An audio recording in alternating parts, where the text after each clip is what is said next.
Warning: tube amplifiers have lethal voltages inside them. Please do not attempt to build, test, or repair these without understanding and following all safety protocols. Hey y'all! Well, deja vu. I think we've said that recently. But anyway, deja vu again. Nobsound 6P1. Or, what is this one? This is, Ayasabo? Who knows? Anyway, it's a Nobsound 6P1. And viewer wrote me an email, was like really sad that he's got one of these that doesn't work, or quit working, or I don't know the whole story on it, but it's dead. And it powers up, but there's no sound. He wanted me to, first he was like, can you do the mods on it? And there's a little something wrong with it. It's like, okay, so what's going on with it? It's like, well, it doesn't make any sound. It's like, well, yeah, that's kind of a big problem. But anyway, dug inside it and found what I think is a really common problem with these, roasting the cathode resistors. And took a little digging into this. I haven't worked on one of these in years. I've actually learned a lot about tube, design, and really understand how tube amps work a lot better than when I first worked on this. So it was a chance to revisit this little amp and see if there was anything that I missed the first time around. And there was. The one I got was, a working one that hadn't roasted that resistor, so I didn't realize what was really killing these amps. And I'd seen people talking about this resistor getting fried. And what's going on is the China tubes that come in these go bad, and they start putting current on the grid, which makes the grid voltage go positive. And given that you've got two tubes sharing the same grid leak resistor, that 470K grid leak resistor is too high a value to deal with two tubes. So I dropped that down to 330K, and that should help avoid that problem. But again, put the Soviet tubes in it. If you've got one of these that have those, the ones with the little star on them that are made in China, just pull them out, throw them in the trash can. Get some of these 6P1P-EB or EV. Either one of those are good. And I think on the tube it looks like 6N, 1N, but it's acrylic lettering. But yeah, they're on eBay. They're not expensive. I mean, you get a whole set of 4 tubes that are matched, that are good ones, for $50 or less, and it's worth it to not kill your amplifier. So we're going to go into fixing the burnt cathode resistors. We're going to lower the grid leak resistor.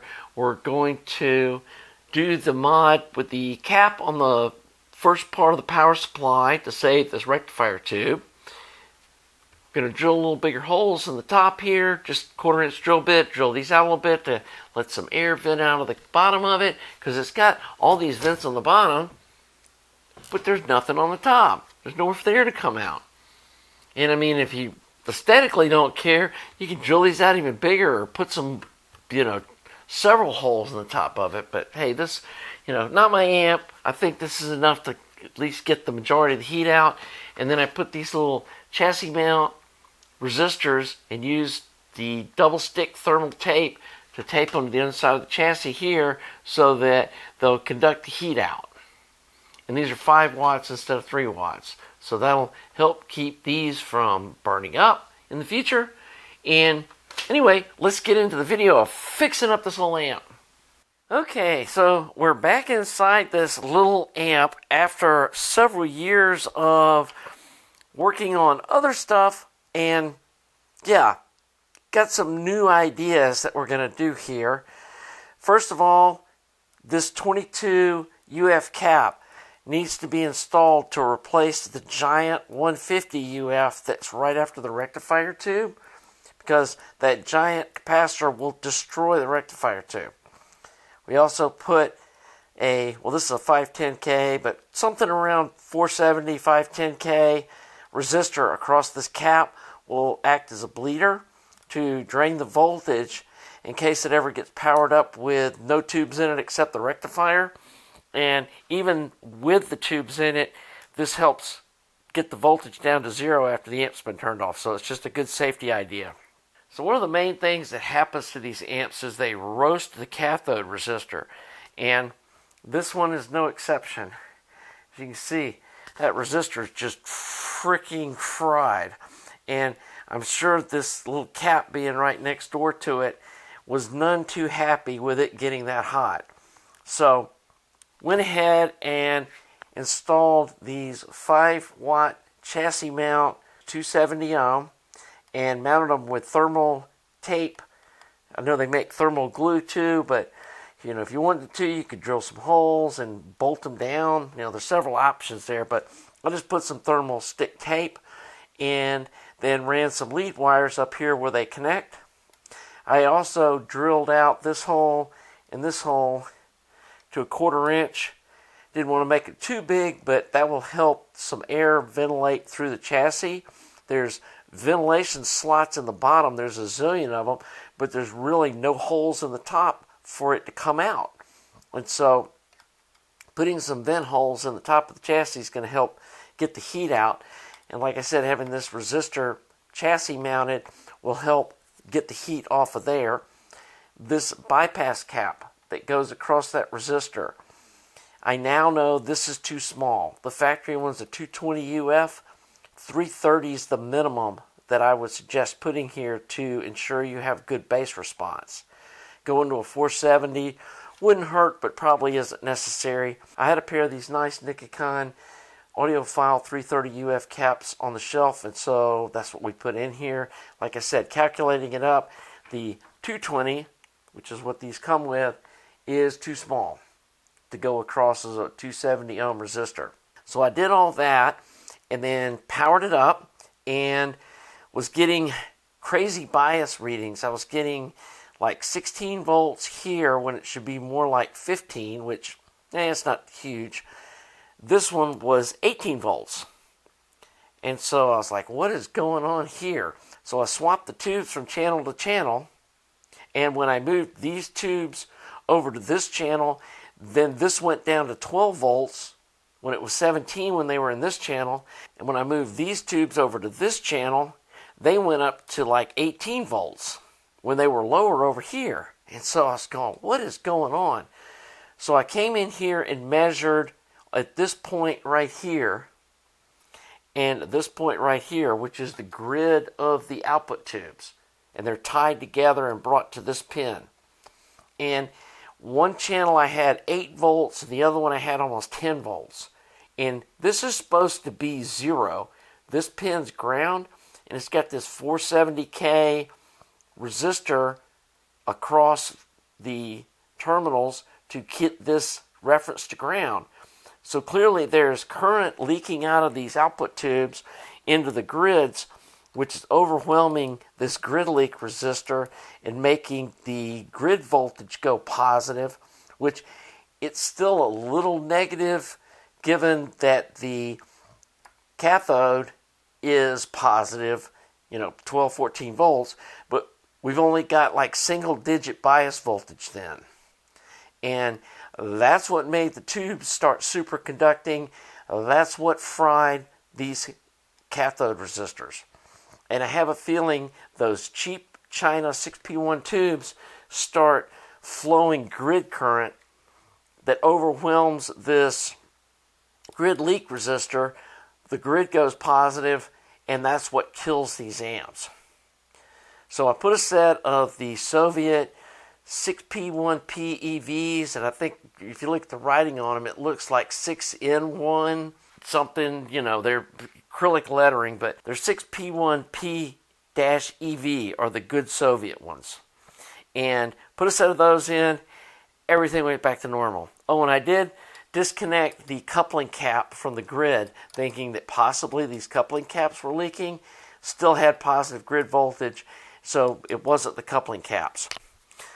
Put the Soviet tubes in, the grid voltage went down to 0.001, which is basically nothing.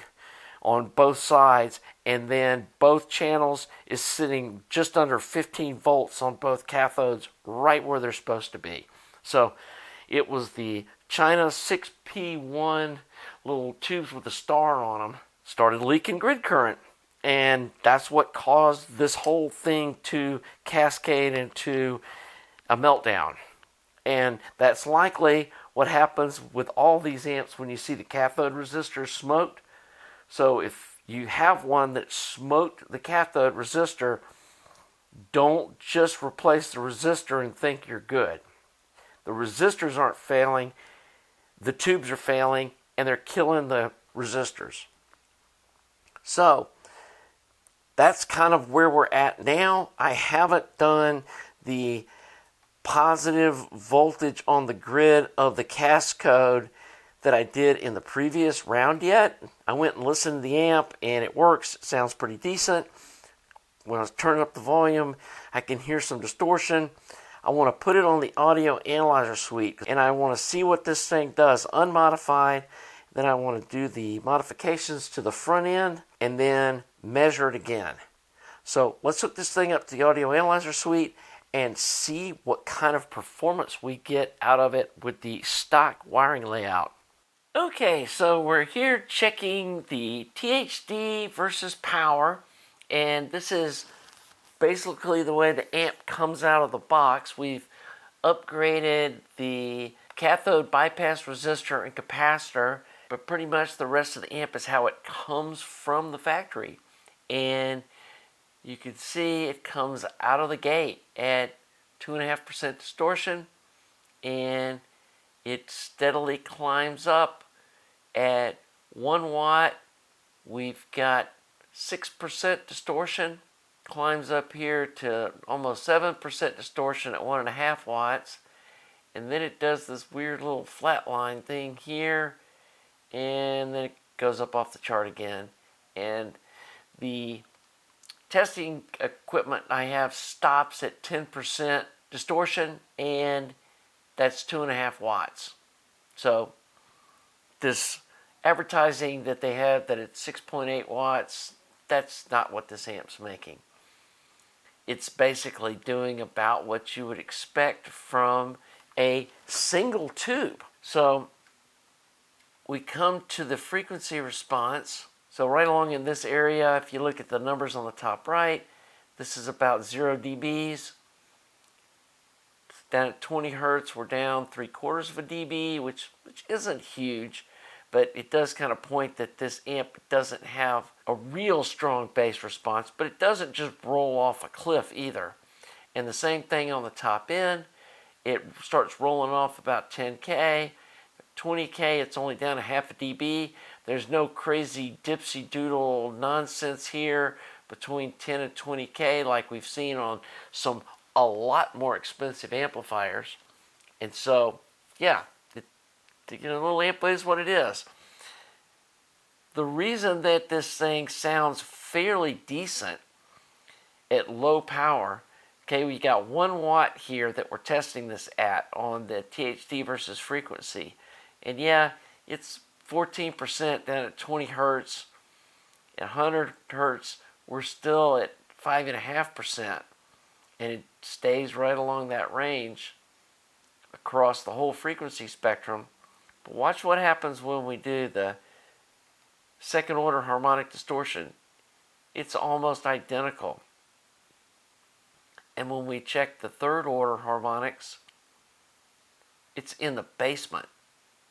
So all this distortion that we're seeing, it's all second order harmonic distortion, which is why when people talk about this little amp, they're like, it's got tube sound in spades, and it sounds like an old tube kind of radio. It has that sound. It's because of this. It's got a lot of harmonic distortion, but it's all even order harmonic distortion. So the last thing I want to show you here is on the scope. So if we look at this THD versus frequency, you can see here we got 0.25 volts RMS at 1 watt. When it gets into this weird little dip here, we're at 0.3 volts. So this is 0.2. Here's 0.25. Still looks reasonable. Here's 0.3. Still looks okay. And here's 0.35. And we're in a major clipping. Asymmetrical clipping. The bottom is still fine. We're lopping the top off.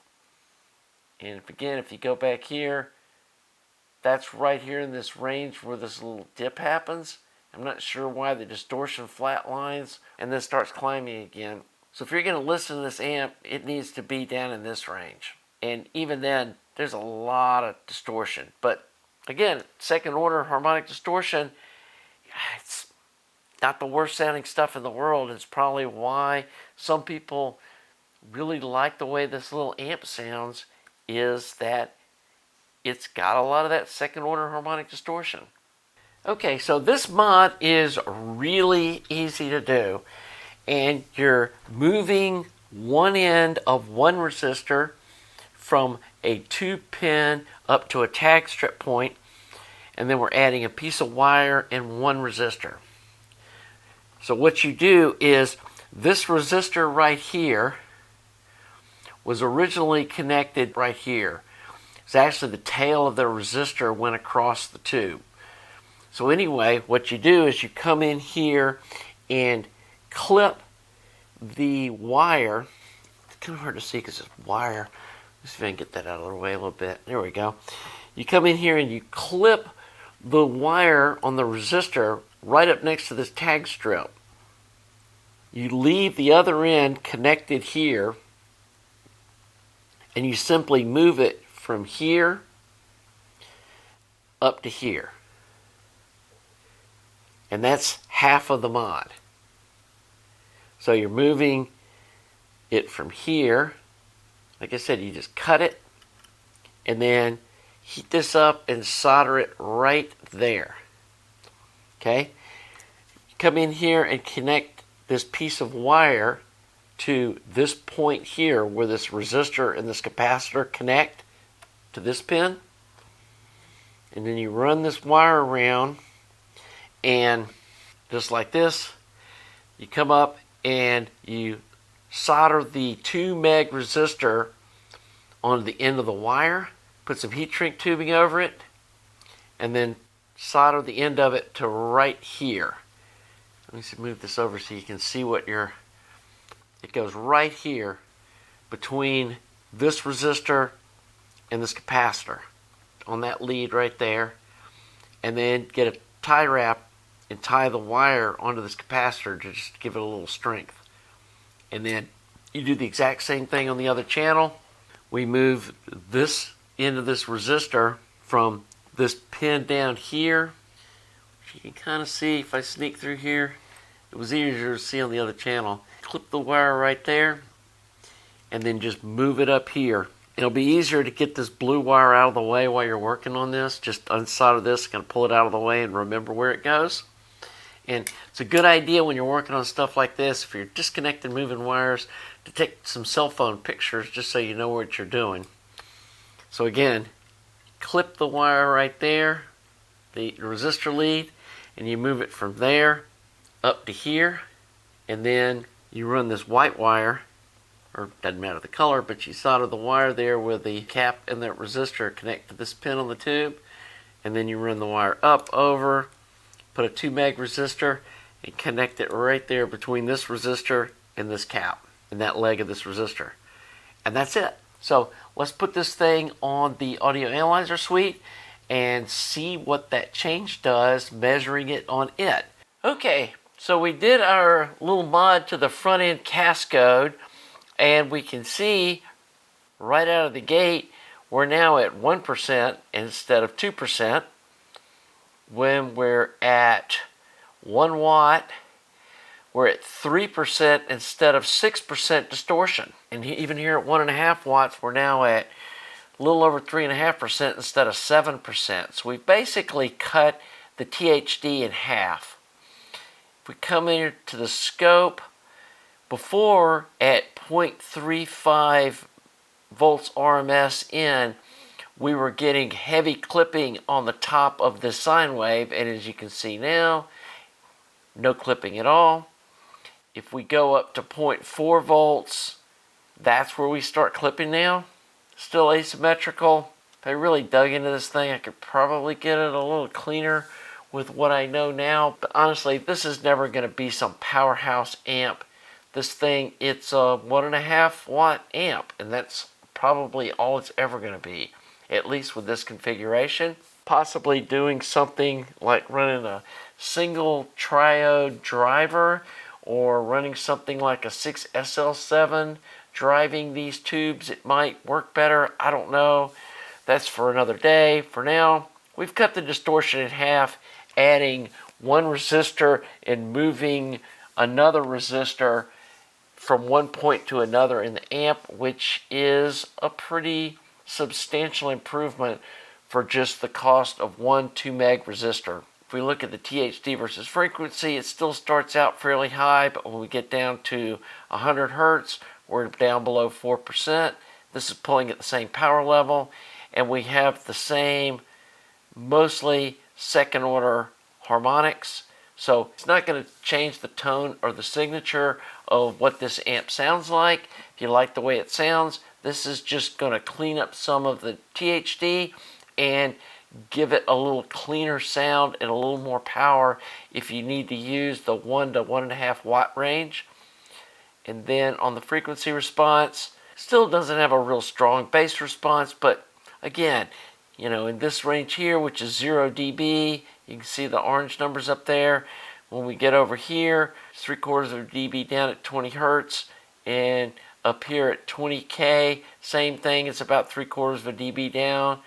You know, from 10K to 100 hertz, it's almost dead flat. So yeah, for what this little amp is, made a nice improvement. Should be more reliable now with the grid leak resistor lowered and putting these higher quality Russian tubes and giving it a little extra ventilation. And these nicer cathode resistors and cathode bypass caps will just help it sound better too. So I think this is a great place to wrap up this video. Well, you can see now what a big win doing these modifications are to this little 6P1 amp. Not only do we make it a lot more reliable, and we fix the little design issue, I think, with the grid leak resistor being too high, and then we also put a bleeder resistor in the power supply. We lower down that first cap so the rectifier tube will live, and then the final mod we did on the driver tube cuts the distortion in half and then moves the clipping point up on drive so that for a lot of people, this little amp will then make enough power to be able to drive their speakers to the sound pressure level that is moderate enough or loud enough to be able to serve their purposes. Because before, at low volume levels, it sounded good, but you know, so a good song comes on, you go there, turn it up a little bit, and it's like, ugh, yeah, it just didn't sound good. And now you can crank this little guy up and get some decent sound out of it. Is this thing making all the power it should for having 4 output tubes? Absolutely not. And I think to get this thing at its rated power, which is I think 6.8 watts, it would take a ton of work. I'm not sure the power transformer can deal with it because it already gets pretty warm with these tubes biased the way they are. And the driver setup is weird. I mean, it's the same kind of cascode thing I did that worked on the 300B amp, but it's an entirely different voltage level, and just there'd be so many changes that we're not doing like a simple mod improvement. And I think that's kind of what I've made my name doing, is simple mods that anybody can do that can use one of these things, that is not complicated to follow, that majorly improves one of these things. And if we like pulled all the guts out of this thing and completely rewired it, that's way beyond the skill level of a lot of folks. But moving one end of one resistor and adding one more to do something that cuts the distortion in half, that's a win. So would I go out and buy one of these? I'm not sure. There's worse amps out there, and there's something about this little guy that I got a sweet spot for, because it's really what got me into tube gear, and made me want to learn more about this, and it's what got this channel started. Without buying this little amp, Skunky Designs wouldn't exist. So, hey, if you've got one of these, hopefully you can follow the mods on this, or if you've got a dead one of these, it'll bring it back to life. And the little tubes in it are cheap, and for what it is, it's a great little amp. And like I said, I've got kind of a sweet spot in my heart for this little guy. So anyway, it was fun to run the Analog Discovery 2 on it to verify what I thought I was hearing previously, and I didn't have any way to actually test it, so that was fun. And hope you've enjoyed this video. If you have, please subscribe to the channel, please like the video. Thanks to all you folks that support me through Patreon and also donations at my website. If you got one of these and found these mods helpful and they fixed one of your amps, consider tossing me a little donation of thanks. I really appreciate it. And I've teased about this. I do have a couple of these that I'm going to do major mods on. And hopefully I can get that done this year. I've got one guy's amp. Thank you for being so patient. I've had his amp for over a year. God, it might have been 2 years. And eventually I'm going to get it all modified up for you. And I thank you for being so patient. Yeah, sometimes things just take a long time. But also got the stuff to turn one of these into a push-pull little monster. But that's in the future. And until the next video, have a nice day.